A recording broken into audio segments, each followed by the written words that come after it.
And he said he was going somewhere until a jury came in. Oh, yeah? Yeah. Deal went home, I guess, huh? And, well, but Dees gets to go again, so... He does get the rebuke. He gets the rebuttal, yes. Well, he just wants to be by himself down there now, apparently. Yeah, he's a good talker, I'll give him that. How long did he go? Dees? No, well, Dees and Ed. Dees I went think for they were almost like an hour and a half. 45 minutes. An hour and a half, I think. So what was Dee's key points? Same thing that's been in the paper, or what? Yeah, I think it was all just All going the over the same negativity, rhetoric. basically. Running it all together, trying to make it seem like every bad point that's been touched on is what was fact. Right. I think his facts are weak. I think his steel will put it like a deck of house of cards. How long did Edgar go? About an hour. Did he? A little over, maybe. What do you think of Edgar's presentation? I think it went great. Were you watching the jury? What you see? I saw a lot of jurors try not to nod their heads, but saw them kind of nodding their heads a little. Kind of like he's How many were just nodding like their that, heads when trying Morris was giving his? Morris started looking worried. It kind of combated what he did. It made the jurors, oh, wait a minute. Yeah. what are they going to do? Is he going to give jury instructions and send them out? No, he's already given jury instructions. They're going to go for the rebuttal, and then I think Deliberation. now Warfield and Yeager will get to go. Oh. Do you think he'll sequester the jury or no? Oh, so Warfield and They Yeager haven't still have to give sequestered their them at own all. No, closing? they not once they start deliberation, but if they don't start deliberating... I like, He let's said run we're it gonna all, run I it. don't care, run it till He said midnight. that he's I gonna want run to it get this late thing tonight. done and over. So it Warfield might and even Yeager are going to do their own closings? I believe so. I don't know how the Really? That ought to be. I don't know how I wish it I could goes. be in there Well, watching that. He just went against Warfield, so Warfield's going to be on the Warfield. Who went against Warfield? Well, I I mean, think it bit his doesn't head matter. off Anything completely. Yeah, but that at this- Warfield says is Yeah, at this point, though, if he goes on a war He's a path, wig and tries, nut. yeah. That's all he refers to him that's as. all that he refers to him as. He's a wig nut. Yeah. So how do you feel, Mike? I feel pretty good about it. I think if the good citizens of Idaho and Kootenai County, I think if they look past the typical media portrayal of us as, gun-toting psychopaths and look towards the real Pastor Butler, who's probably the kindest man I've ever met. Right. They all view Pastor Butler as some great big hate monger. When I think Pastor Butler, on countless occasions, has given money to people that he didn't even know. He'd give you the shirt off his back. Right. And if he was freezing. That's just the Right. kind of person he is. He's not this person that they portray him as, the big, huge hate monger. I think a lot of it is from people who've left Aryan nations because they didn't coincide with Pastor's policy of nonviolence. Right. Good. Haven't changed. Mm-hmm. I have to call Katie. Yeah. I didn't know we were going to run this I late. don't have any change. I don't want to miss if there's a deliberation, though. But I don't know if she'll watch the girls that late. Sure she will, hopefully. And the verdict just announced that the verdict will be read at 5 o'clock.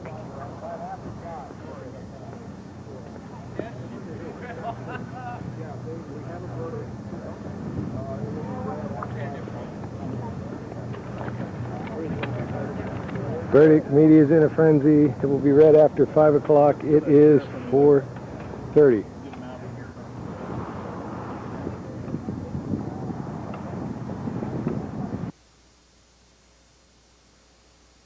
Jason Keenan, they said, yes, he did that. They also said, but they did say, and they also said Warfield committed an assault upon Victoria Keenan. We're just going to go through these as they are. It said, did they find negligence attributable to each of the parties causing the plaintiff's injuries? Richard Butler, they said 90%. Michael Teague is responsible for 10% of that. They did say that Butler was negligent in this beating, and also that Michael Teague was negligent in this beating. The total amount of damages sustained by Victoria Keenan as the result of this conduct, $250,000 in punitive damages, $80,000 Jason Keenan get for punitive damage, or for, excuse me, compensatory damages. Like I said, $4.8 million they have been awarded this afternoon.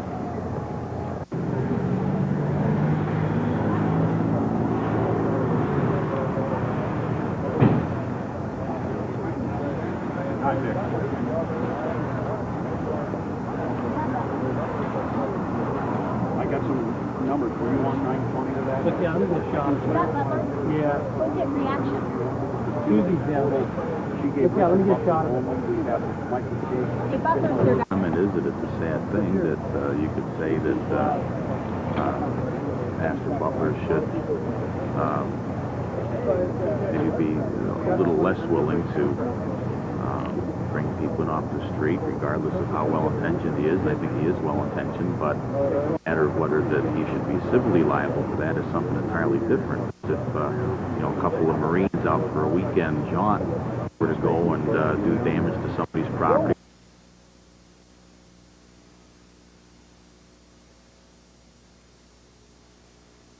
Plaintiff's attorney Morris Dees says the jury helped him achieve his goal to financially ruin the Aryan nations and its leader. And we'll consider it a fraudulent transfer of assets if Mr. Butler moves one single thing from that compound other than his personal clothes. A jury ordered Richard Butler and 3 followers to pay more than $6 million in damages for an assault on Victoria and Jason Keenan 2 years ago.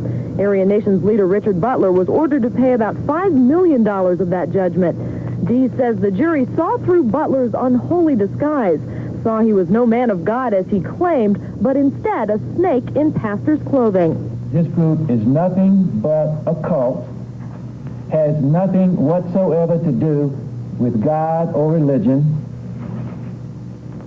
And I think this jury said loud and clear with its $5.1 million verdict against Richard Butler that they saw him as the cult leader. Dees says this case wasn't about suppressing Butler's right to free speech.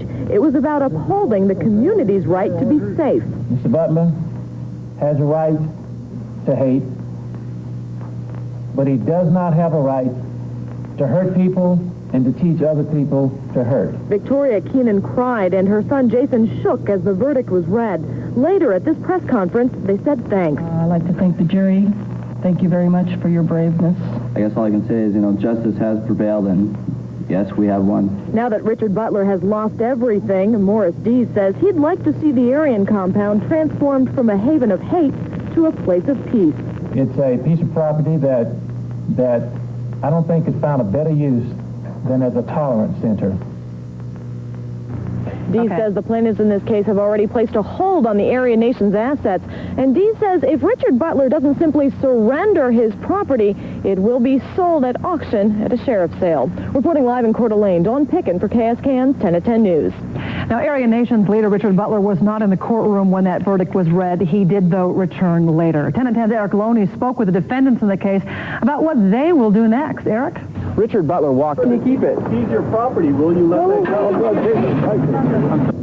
Butler left in a car he'll likely have to sell for a compound that could soon be sold to the highest bidder.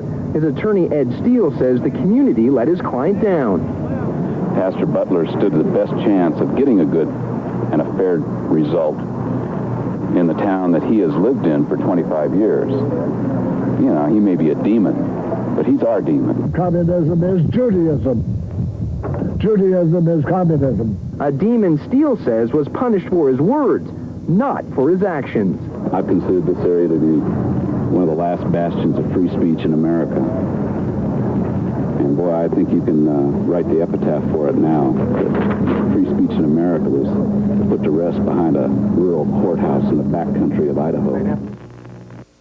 Now, Ed Steele told me after those comments that he will motion for a new trial because of all the negative publicity about Richard Butler before this trial. And he says if that doesn't work, he will appeal. If that doesn't work, he'll motion to have the punitive damages lowered. Live in Coeur d'Alene, Eric Loney for KSKN 10 at 10 News. Here's how that $6.3 million judgment breaks down. First, the punitive damages.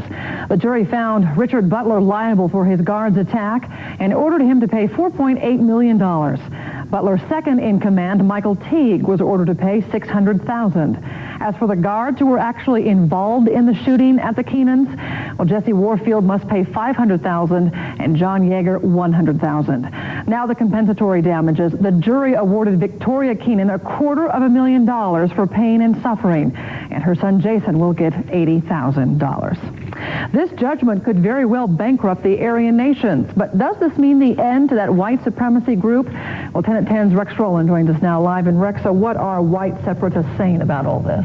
Nadine, just minutes after the verdicts were read, some white supremacists told me attorneys like Morris Dees may be able to bankrupt the Aryan nations, but they can't break up their unity, and they vow to go on. Defendants in the case may lose their personal items in the compound they call home, but they say they will always have a connection to each other. In fact, defendants and other white supremacists didn't seem fazed by these verdicts, and they said Morris Dees will never be able to bring them completely down. Kingdom, and we will continue the message of Aryan nations of the white race as long as we are alive. I don't know what he could do except attack the message and maybe, get some notoriety out of what little notoriety we've gained in the Northwest in the last few years. But no, we're not concerned. Morris is less than nothing in my mind's eye. And his team of lawyers and whatever resources he has, they don't mean anything to me. Vincent Bertolini co-founded the white supremacy group The 11th Hour Remnant Message in Sandpoint. He is a millionaire and has financially backed the Aryan nations before, and he could very well help them again if he chooses to, Nadine. All right, thank you, Rex. In the meantime, this Aryan nations judgment has had an especially big impact on minority groups in North Idaho and throughout the Northwest. Be civilly liable for that is something entirely different. It's if, a couple of Marines out for a weekend jaunt were to go and do damage to somebody's property or assault someone, and you hold the U.S. government liable for it. Or some people go to any church and then go out and commit an activity like that. You could say that there might be some moral liability, perhaps, but certainly not civil. So, right. Mr. Steele, I'm sure, intends to appeal it. We'll see what happens. This isn't over. That's right. Okay, thanks, Kurt. Okay. First of all, are you surprised? Well, I'm disappointed. Not surprised. It could have gone either way. But yeah, I'm disappointed. Sure. Did you think it would be that high? I thought it would be much higher, actually. Really? I figured if they were going to be out, they were arguing over money. I didn't think they'd bring it down from the 11.26 million spokesman review reported this morning. But yeah, I'm surprised that it was that low. So yeah, that's a good thing. He was found guilty or culpable. Why do you think that it was lower than perhaps some of the other? You'll have to ask the jury that. I don't have a clue. Do you think it's because of this community supporting, the First Amendment and that kind of thing? Well, if they were really supporting the First Amendment and Christianity didn't throw the thing out, this wouldn't be heard here. So that certainly isn't the issue. So what does this mean, do you think, for Mr. Butler and the Aryan Nation? Well, business as usual. Whatever the business of his church is. And he preaches on Sunday. He takes contributions, draws Social Security, and nothing's going to happen today, next week, next month, maybe not even next year. So business as usual as I see it. Do you anticipate that he'll move out right away, or what do you think will happen next? No, I don't see that at all. At all. No, I don't know what will happen next. I'll have to talk to him and see what he thinks he might do. I think it's business as usual. I am of the ilk. I don't know for certain that you're going to have to take him out with a bulldozer. That was going to be my next question. At the end of the day, once all the other avenues are exhausted, there's been something suggested that perhaps this may come down to some kind of armed standoff. Oh, no way. Never happened. Never happened. He has a Christian church. That's what it is. That's what it always has been. There's not going to be any armed standoff to protect 10 acres or 20 acres of land in Hayden. Trust me. That ain't going to happen.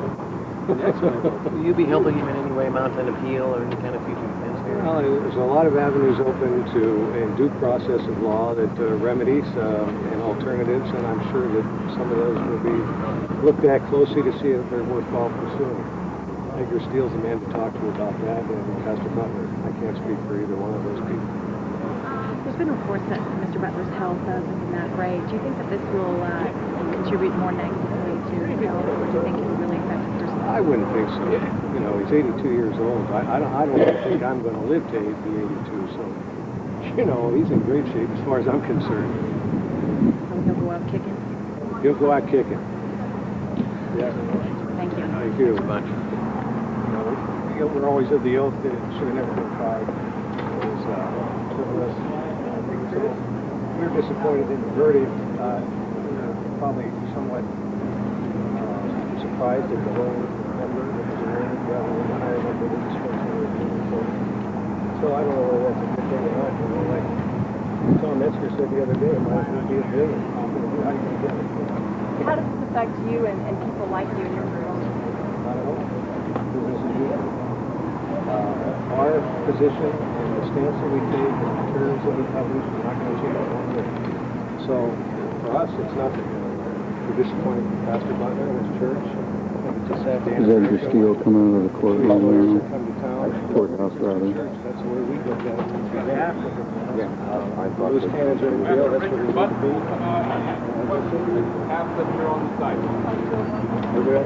Pastor Butler, Edgar Steele, Michael Teague, coming out of the courthouse after the verdict has been read.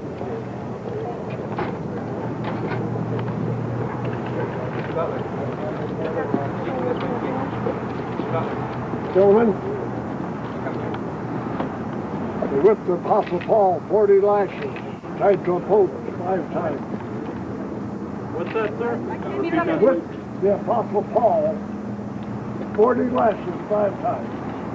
They stoned Stephen to death because they gave the same message I did. All the signers of the Declaration of Independence, most of them had their homes burned. They were left with nothing at the end of the World War for the United States of America. So this is nothing. We have planted seeds. Most of North Idaho now is filled with the people who would escape multiculturalism or diversity, whatever you want to call it. Mr. Butler, we don't want to see the picture. Don't you get the message? Take your message and learn from this, Mr. Butler. Oh, the message has gone out. Away from us, Mr. Butler. You who want to be mongrelized, go to Los Angeles, go to San Francisco, go to Chicago, and be mongrelized there. Will this put They you out don't. of business, Mr. Butler? Is this going to put you out of business? Huh? Is this the end of the Aryan Nation? No, Pastor I'm Butler, still is in this the end of the business. Aryan Nation? I'll remain in business till the day that I die. Are you going to have to sell your home? Are you selling your home? Are you going to sell your house? How? How can you keep it? Seize your property, will you? I'm sorry? You can shut down Aryan nations, but you can't stop the message of the white race. What are you going to do, Mr. Warfield? Go away with your Do you have any money, Mr. Teague, to pay for this? Please, We can can't spread you the get message. Please. Doesn't take a lot of money. Go away with your hate, sir. Leave with your hate. We remain. Go away. The Aryan nations will live. You will not get the message.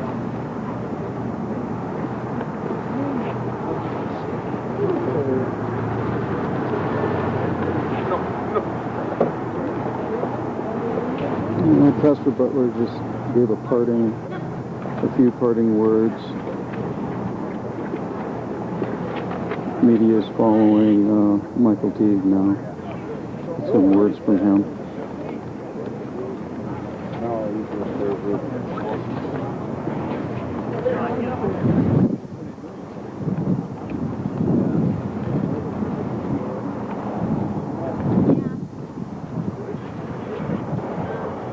We have a message. Our message will continue. Are you affiliating yourself with the Aryan Nation Committee? Is that what you're saying? Your message No, I'm is their not. message? I am one of the members of Aryan Nations. You just- We are all the Aryan Nations. I'm not a member of Aryan Nations, but the message I speak is the same. I am parents of the kingdom. We will continue the message of Aryan Nations. of the white race, as long as we are alive. You can shut down Aryan nations. You can't stop the message. You can't stop our hearts. You can't stop our minds. It's never going to happen. You plan to stay here in Idaho? Oh, I'm staying right here in Idaho. We're not going away. They think that it's some magic little pill that they can swallow that's going to make Aryan nations go away. We're not going away. Hey, Michael, where do you go from here? We keep continuing what we've done before. Keep spreading the message of Yahweh Yeshua to our kinsmen. What, as far as Pastor Butler, you know how he plans on supporting this? You don't have to ask Pastor Butler. I can't speak for that. I can't speak the word of white race. Do you have any plans on appealing? We will appeal it. We believe that Human Rights Task Force, if you have $90 million, you can get just about anything. And I think O.J. Simpson proved it, and all the people with all the money can win whatever they want. We're not rich people. We will be rich one day, though, and that's it. I view it as a team of Jewish lawyers attacking a Christian church. That's been our basis all along. And my only message would be to the Judeo-Christian church, just keep preaching your sickly sweet messages in your pews from your pulpits, because if you go preach the truth to the kindred, you'll be under attack like we soon will be, and all other people like us. Do you think this is going to be the end of the annual World Congresses and the compound and so on, and the fellowship? No, compound is, what is a compound? It's a place. We can rent a park, we can go anywhere for that. So, nothing is going to change. The lawsuit might as well have been $1 billion. What's the difference? It doesn't matter. Nothing is going to change. In terms of the message? The message is not going to change. At all, anytime, ever. Has Mr. Butler approached you at all about any financial assistance you might be able to give him? No, he has not. Would you be willing to give him any financial assistance if he asked? We do what we can when we can. Would you be willing to help him post the bond so that he can do an appeal? I don't know what that entails. I don't know when, how, or what. I'll have to talk to Egger Steel and see what's going on with that. To answer your question, I wouldn't comment on that.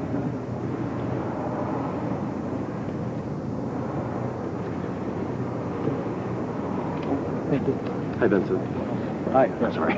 Rick Shirley's turn two. We've been running around. I apologize. Again, I know you've already been through this, but if you could just one more time. When you heard, what was your first thought? Just disappointment. Yeah. I think it's a sad message for what we're trying to do. We've always viewed it as a Christian issue. I know there was felonious activities, and we don't condone those. Perpetrators are in jail, serving their sentences justly, and we don't condone that kind of activity.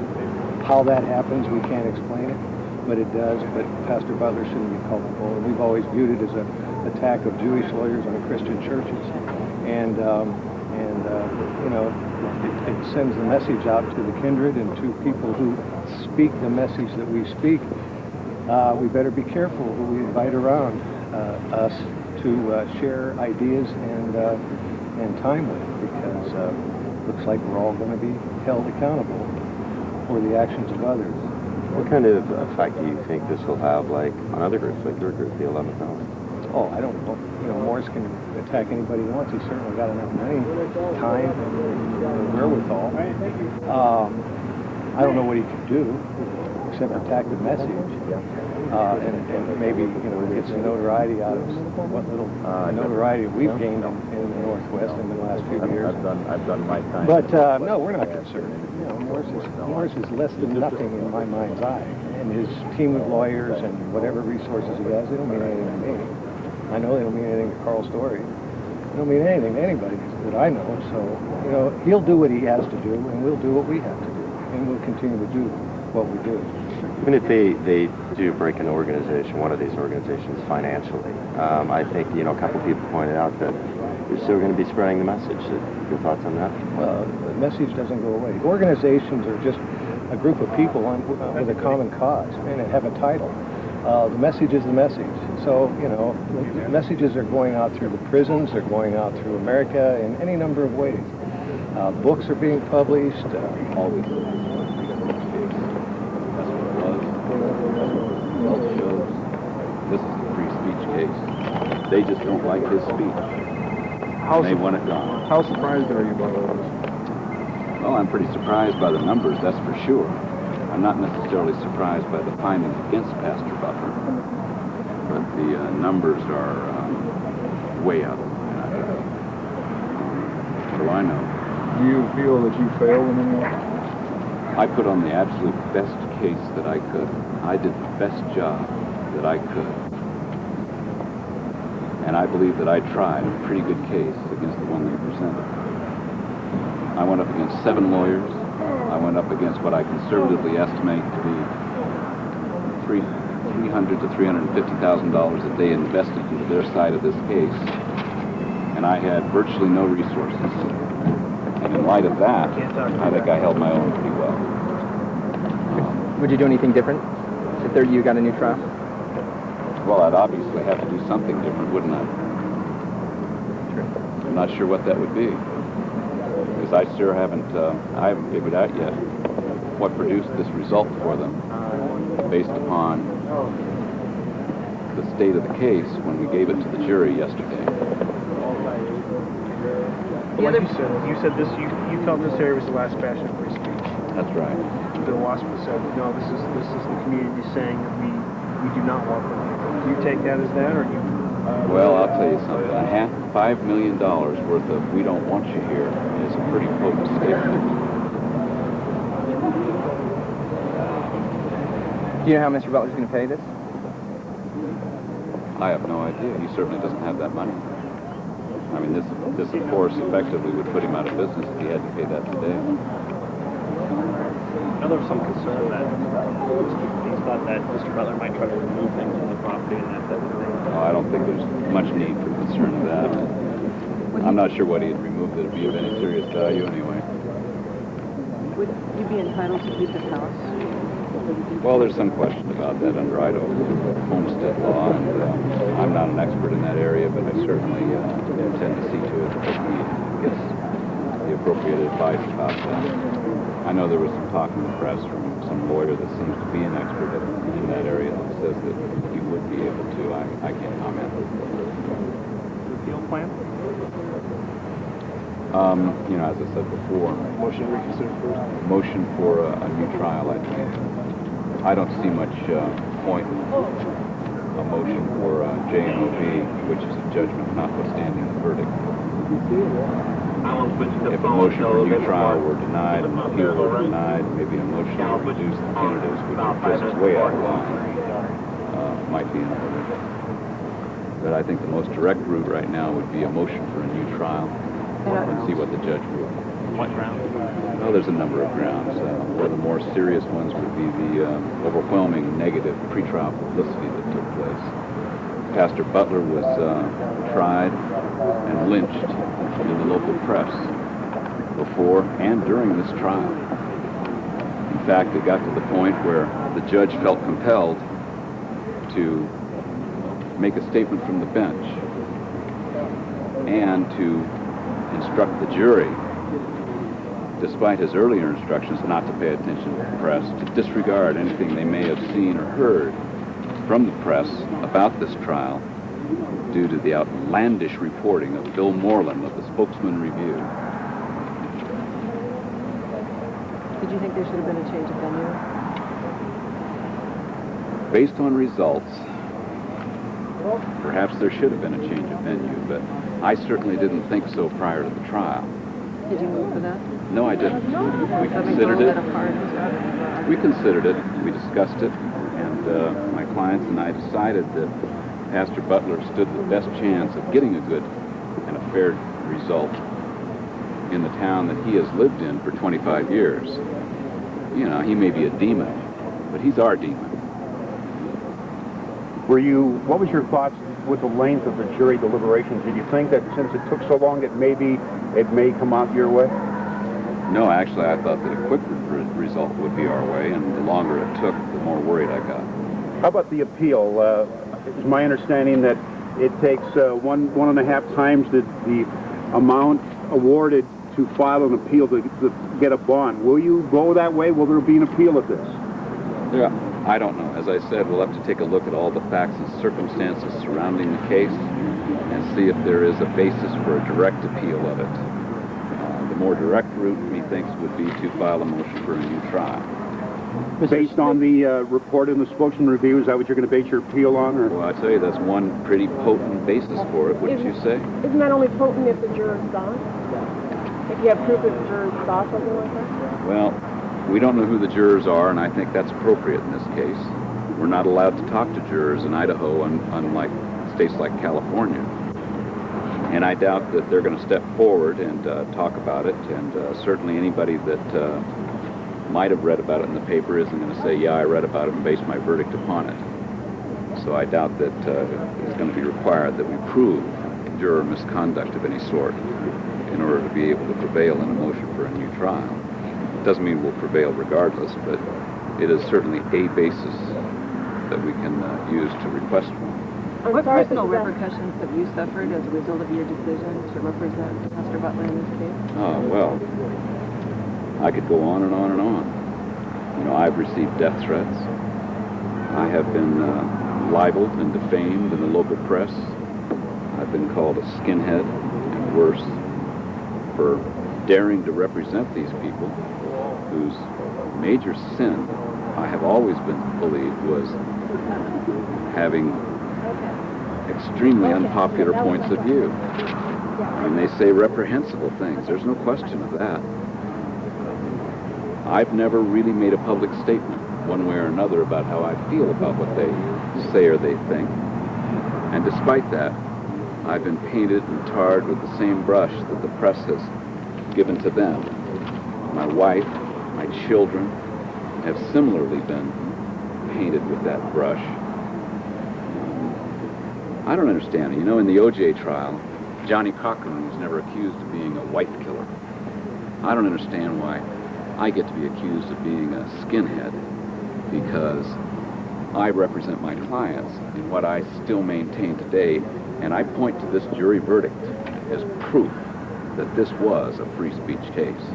This is a case about which people didn't like what they say and think. Yeah, they stood right there and they said, take your hate out of this community. And that's what they said in that courtroom today with that verdict. Take your hate out of this community.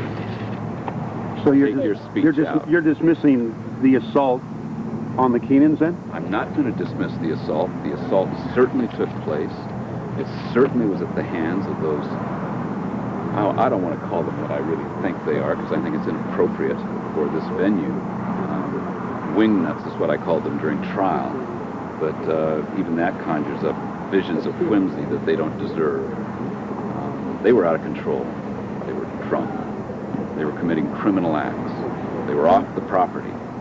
There's lots of reasons why the chain of causation from Pastor Butler and Michael Teague to the resultant damage to the Keenans was so attenuated that I don't believe that Pastor Butler and Michael Teague should have been held responsible. I made that argument to the jury. They weren't persuaded, obviously. Edgar, I don't know if you heard Pastor Butler when he came out here, but he talked about sowing seeds in the community. Is this a case where the seeds that he's sowed for so long, the things that he said, have really come back to haunt him with this verdict? I think that'd probably be a fair statement, yes. You know, how else would you possibly explain a verdict like that? And my understanding is that a verdict of this size is unprecedented in this area. The Keenans were hurt. They seem to be good people. I'm not going to take that away from the other side. You know, they deserve to be compensated. I said that at trial. Certainly the guys that did it deserve to compensate them. Was their conduct reprehensible enough to deserve an award of punitive damages?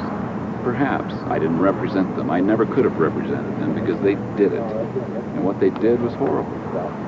But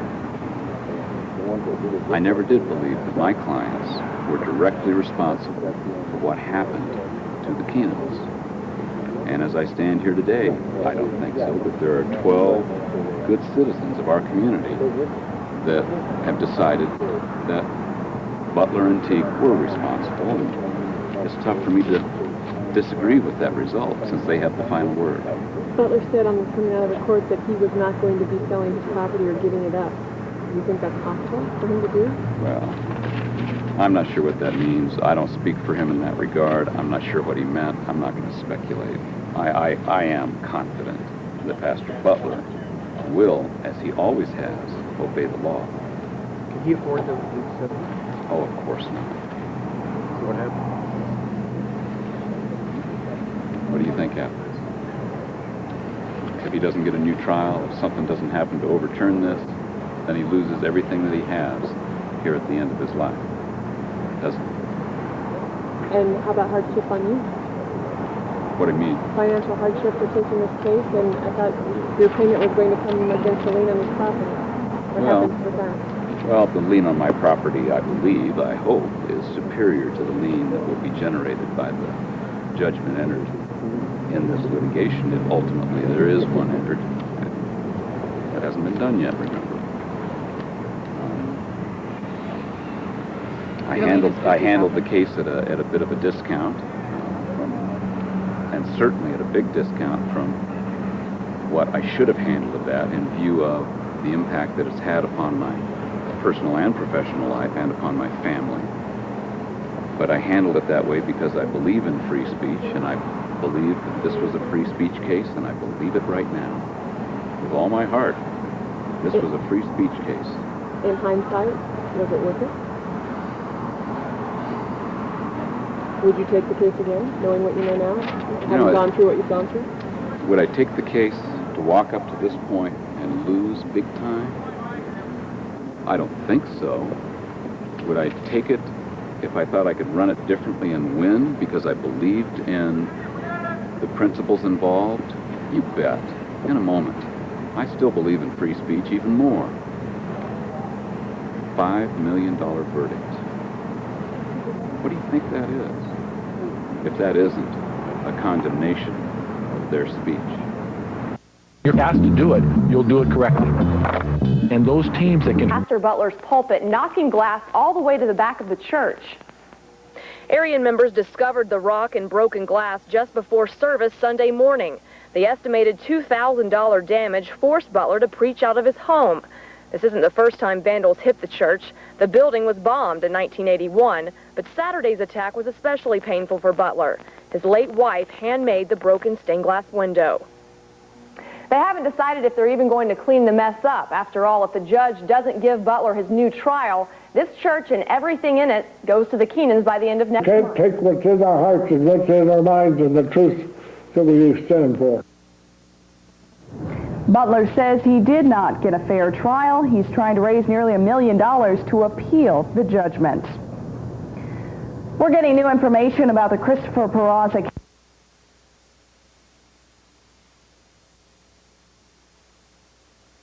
Live in Seattle with the details. Hi, Jonathan. Good evening, Rick. Now that Morris Dees has won his case, he is going after all the assets of the Aryan nations. What are those assets? Well, here's the list here. It includes their 20-acre ranch, their headquarter buildings, possibly even the organization's copyright on its own name. The $6.3 million award, at least in theory, is more than enough to drive Aryan nations out of town and into bankruptcy. Plaintiffs Victoria and Jason Keenan had been waiting for this moment for more than 2 years. Back in 1998, the mother and son lost a wallet while driving by the Aryan Nation headquarters. After they found the wallet, their car backfired. The sound brought 3 guards out of the compound who fired shots at the Keenans and chased their car until it crashed. Aryan Nations claimed the guards were drunk and acted on their own, but Dees convinced the jury Aryan Nations had created a hostile environment that made that attack inevitable. Human rights advocates are calling the multi-million-dollar settlement a victory against hate, but hate groups are calling it an assault on free speech. Aryan Nations founder Richard Butler says whatever happens to his organization, it's already planted seeds, and North Idaho has become a haven for racists. But North Idaho residents disagree. They say their community has spoken through the action. Judy was one of 3 jurors who didn't want to hold Richard Butler responsible for the attack. but the others did. It only took 9 people to find him guilty or not guilty or any of the others. Then I felt, well, the 3 of us didn't belong there. But tensions mounted as jurors argued over how much to penalize Butler, with Judy pushing for damages more toward $1 million. Well, pretty much somebody put their foot down and said they wouldn't go any lower than 6, and everybody was pretty frustrated and angry. And Judy says she doesn't agree with the Aryans, but only tried to rule on the evidence as she saw it. I don't believe that he, had any knowledge that this is going to happen. I mean, that he would tell people, I want you to stay armed, and if you see anything suspicious, I want you to chase them down the road and shoot at their car. And keep in mind, in a civil trial, only 9 of the 12 jurors must agree, not all 12. This is why, even though Judy and 2 others didn't want to find Butler liable, he was still hit with that big fine. Richard, Susanna? Thanks for that, Dave. Well, attorneys plan to go after Richard Butler's assets next week, but the Aryan Nations looks pretty asset poor. News 4's Tom Grant is live in North Idaho with that part of the story. Tom?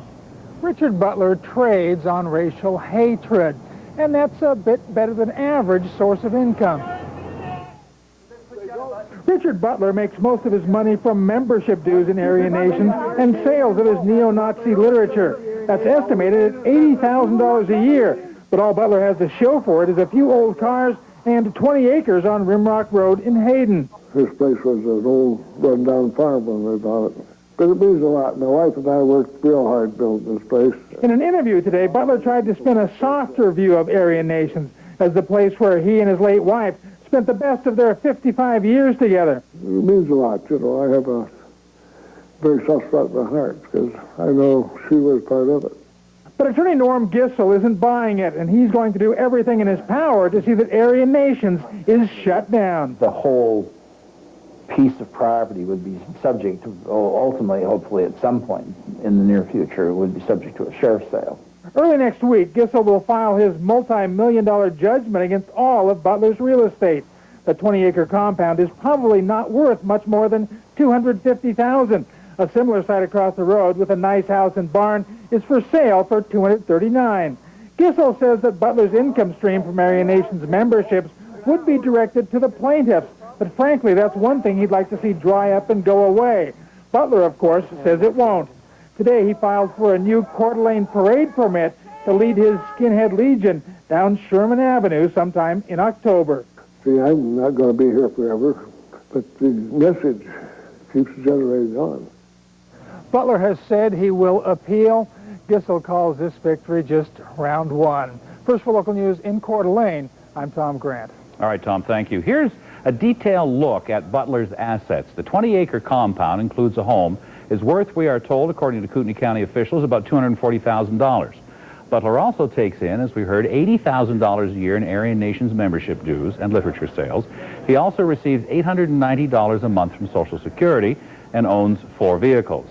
Stay with News 4 for all the latest information on this story. We will bring you complete coverage of Richard Butler's scheduled news conference tomorrow afternoon. And you can see it all tomorrow on News 4 at 4:30. Well, you may want to batten the Aryan Nations compound today. He said he's going to try to appeal the decision that was handed down earlier. The problem is, he says, is that it's going to cost nearly $1 million to do that. Now, Butler told us today that his attorney, Edgar Steele, is trying to at least ask for a new trial. Butler also says he's getting emails from militia leaders, the KKK, and other supremacy groups around the country actually supporting his cause. And while he says he has to give up the Aryan compound, he says he will stay in the area as long as he's alive. They want to run the racists out of town, fire them from their jobs, take away their homes. Well, you've established one part of that. You've taken away my home. Now, ironically, Butler and the Aryan Nations applied for a special permit to march down this street here, Sherman Avenue in Coeur d'Alene, and if that happens, it would happen October 28th. Why did he do that? Well, we asked him today, and he says that he, again, wants to bring home the point and press the point that he is not going to go anywhere despite this decision. First for local news, live in Coeur d'Alene, I'm Eric Canavero. Thanks a lot, Eric. Elsewhere, an follows on in Connie Chung sometime tomorrow and later, right? Where are you? I'm going to, oh, yeah. After Gissel comes tomorrow. Yeah. So Gissel and Steele will be here to do inventory tomorrow, is that it? Yeah, he's going to be here at 10 o'clock in the morning to meet down at the driveway. Okay.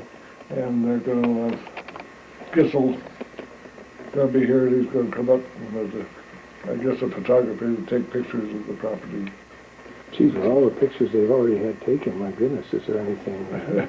They've had more pictures taken of this place than they have of Hitler's place, I guess. Well, yeah, I guess so. Well, you let them in, that's why. I mean, you let everybody in with their cameras. We let white men in, of course. Well, we have a lot of race traders among our white men. We have a lot of race traders. Race treason is the one that brought us all down to where we are today as far as the race is concerned. You know, funny thing, Carl and I talk about this, you know, we were around when Jimmy Swaggart took his fall the first time. And, of course, at that time, his church, his ministry, if you will, I won't call it much else, was bringing in, well, $80 to $100 million a year, worldwide, okay? He was a big deal. Well, he took his bump and, you know, it just about went away. He went from between 80 and 100 million a year to less than 6 million a year, which is still, you know, and he had to shut down about 80% of his television stations. Yeah, 100 times more than what I take in. Yeah, about that. But anyway, I remember him, we were in his home just afterwards, and he was, you know, supposed to take a sabbatical and get well and all of that. And we're talking, and he says, you know, the people that I thought would be with me, no matter what, through thick and thin, they're gone. And the people that I didn't even like, and I didn't think they liked me, they're still standing by my side. and I kept thinking, well, I wonder what that looks like at Pastor Butler's situation now. I mean, yeah, well, some of the people that bailed out, of course, after the trial was set, you know. Right. They bailed out. They used every excuse under the sun to bail out, except the truth. Right. You know, they could invent any justification. You know, they didn't like people at the church. They didn't like the way we were preaching, or they didn't like something, or they had a fight with somebody or something like that. And so they left, you know. But I know it's a justification because they were worried that they were going to be named in the suit, and they were going to lose some property or something. Gee whiz. So that started about 6 months after the suit was filed. So they started drifting away and getting clean. And some of the Chuck's been moving me since the beginning. He was one of the very first ones. He's been one of the true loyal ones, and of course, I haven't done one. Of course, Pastor Britton, who's been loyal. Right, he was here last Saturday. He was here Saturday. Yeah. Yeah, I went out to the church and, went out to the center in Knoxville Sunday, and I caught part of his sermon. I'll make sure you get it. Pastor Ray preached. Yeah. And you had services here, right? Yeah, we had services here. Yeah, great. You said there were 20 people? Huh? How many people did you say were here? How many do we have here? A dozen? Gee, that's great. Services yesterday, last Sunday? Yeah. Okay. Yeah, doesn't right on the number. Gee, that's great. Good. We're gonna have to rent a community center for you for when you get moved. VFW Hall Community Center on Sundays, because you're going to keep preaching. Yeah. Well, I don't know if they'll rent to us or not, but... Well, they can't deny you, can they? What? They can't deny you, can they? Like the attorneys can't deny you and landlords can't deny you. I quit the VFW, so I don't know if they like me anymore or not. We're in the sanctuary, and I have Mike McNabb right here with me. And I'm going to take a picture of the window that was broken. And, of course, everybody knows what this window used to look like. We certainly had enough video and photographs of it. But now, we're a week away, less than a week away from I'm taking the Keenans and Morris Dees and the Human Rights Task Force and everybody taking possession of Pastor Butler's property that he worked a lifetime for. And the Jews have no feelings or concern. Of the pastor's house, same day.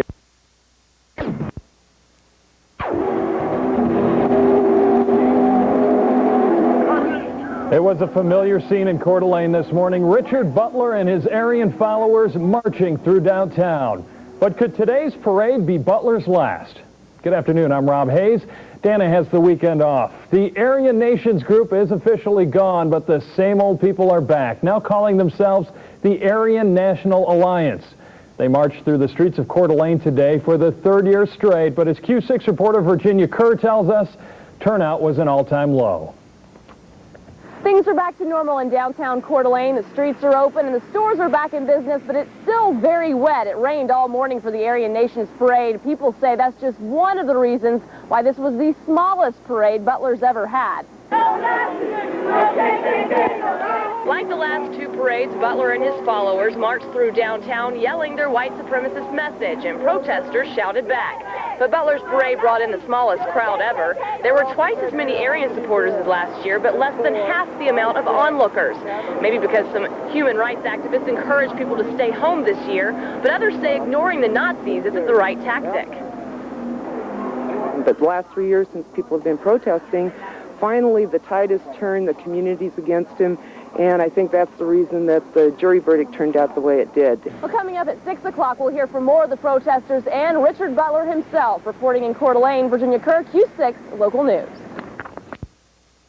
Brief town of Hayden. Butler was supposed to hold a press conference at a local hotel, but the hotel refused to let the media inside. Apparently, Butler failed to mention to the Coeur d'Alene Inn that he had scheduled a press conference at their facility. So when Butler showed up, authorities told him to leave. You're very good. You're very good colored people. You hate whites. Butler didn't leave. Instead, he and about 30 of his followers ate lunch in the hotel's restaurant. In Germany today, tried to get his client to renounce this statement by Adolf Hitler. This was Butler's response. I renounce the fact that it means that we're out to kill anybody or remove anybody that is not a threat to our race. I'm not renouncing the idea. While the battle raged in the courtroom, outside things remained relatively quiet. Though law enforcement had feared it, there were no massive demonstrations. There were, however, some brief exchanges between Butler's supporters and his enemies. You're a loser, you bastard! Go to hell! Go to hell! Richard Butler will not leave this area. His dream was here. If somehow he ends up in a wooden box living under a bridge, he will stay here. But he will not have to do that. He should live like that. No, he won't. I promise you, Irvin, he will not, ever. And I never will either. I promise you that. There were other supporters of Butler who made appearances as well, one of which had been a target of Morris Dees in the past. Tom Metzger is the leader of the White Aryan Resistance, or war as it's called. In the 80s, Dees helped secure his national reputation as a civil rights attorney by winning a judgment of more than $10 million against Metzger and War after a group of skinheads killed an Ethiopian immigrant in Portland, Oregon. In the landmark civil case, Metzger was held responsible because it was determined his rhetoric had incited the violence. To this day, Metzger is unrepentant. Are you kidding? Wait a minute here. We never stopped publishing a newspaper. This is our latest. George Lincoln Rockwell on the front page. Big tribute to him. We produced our television show since 1983. Dees never put me out of business at all. He also gave a prediction of the future. You're better off with Aryan Nations having a yearly meeting and everybody there to uniform waving a flag than they are with a bunch of Harry Rudolphs. Take the choice. I don't promote the open gathering type. I support the lone wolf cell structure. After 7 days in court, the participants rested, and the jury went to work with complex instructions. Butler held a press conference of his own to announce that he had applied for a parade permit. He says he doesn't have the money to appeal the verdict, but he wants everyone to know he isn't done fighting. I'm not going to leave like a whipped dog. Period. I'm going to show them at least one old man has the guts to walk down the street of Sherman after allegedly he'd been thrown out of Idaho.